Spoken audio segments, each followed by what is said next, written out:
first three notes we're gonna learn on keyboard are C, D, and E.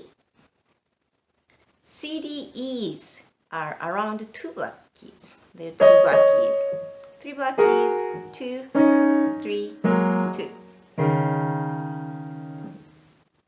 C, D, E. White keys, but around those 2 black keys. C, D, E.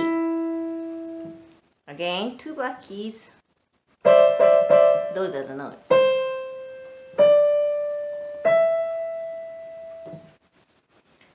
To practice finding those notes quick, we are going to practice C, D, E jumping. We're going to jump around, starting with C. C, the left side of those black keys. C, C, C, C, C.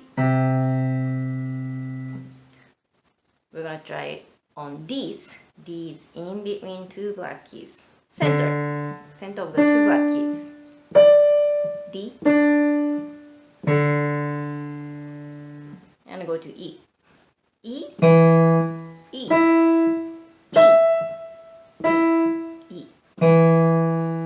Again, go back to D, D, D,